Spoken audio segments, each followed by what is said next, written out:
What I really appreciate about Gateway is that we accept all pathways to recovery. We've seen an increase in co-occurring issues. What I mean by that is that clients coming with substance use disorder also suffer from other mental health conditions. That could be trauma, depression, anxiety. We want to make sure we're addressing all of their needs. The multifaceted approach to healing was being out by the water and seeing and smelling and hearing nature around me. As an architect, I think space is very important, and we take into account when we design how a person will react in that space. Do they feel safe? Is it a calming space? Trauma-informed design is very important in architecture, especially for places like Gateway Foundation. And it really was a synergy with architecture in the fact that they wanted to create safe places. I was walking down the hall and I passed a group room and they were doing some art therapy and there was meditation music playing in the background, and the vibe of the room was just so peaceful. Gateway's holistic approach means that we're going to treat the whole person, and we're going to try to help you, right, and give you these tools for your mind, body, and soul to have peace.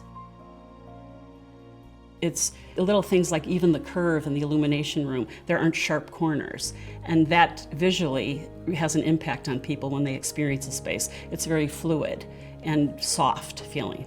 It's really important that all the senses are taken into account and that people feel safe, and we create areas that they can choose to be in. I think it's very important to help enhance the programs and really enrich the therapy. I remember the very first time that I had felt hope sober, and it was at Gateway. My son, who I hadn't parented in a year and a half and barely had seen because of my addiction, had come down to see me, and it was his second birthday.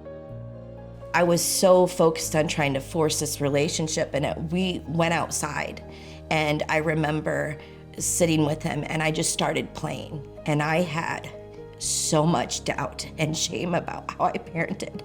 And when I was playing with him, we were just spinning in circles and he was laughing, and it was the first time he hugged me, and I realized that I could be a parent again because I didn't know I would be good at it. It was this little glimpse that this life is possible.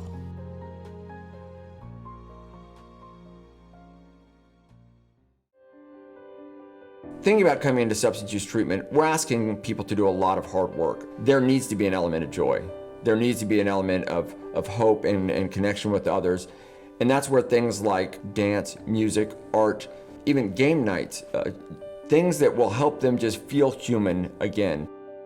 Some of the fun things we learned to do were things that you can do when you're not under the influence. We got up and we sang, we got up and danced, just to remember, just to realize you can do this without having to be on something. It's still a fun activity. Some of the special features, there's a mezzanine level, and in that mezzanine, which is accessible, will be an art studio for art therapy. And also the room opens up onto a roof terrace, which can also double as special functions for the clients or the community. And it will really be the gateway to their facility and welcoming the community as well as the clients there. Gateway keeps in touch with its alumni, so once you've gone through one of our treatment programs, it's not like that's the end. We're with you, we're partners for life. They're a part of a larger Gateway family that's always going to be there for them. I've made it through grief and loss. My father passed in October. In November, I had major spine surgery, one of the most painful surgeries you can have, and I've made it through with flying colors, and I couldn't be happier with life the way it is right now, and I look forward to helping other people find that same happiness that I enjoy and the same success, because it's possible. If I can do it, anybody can do it.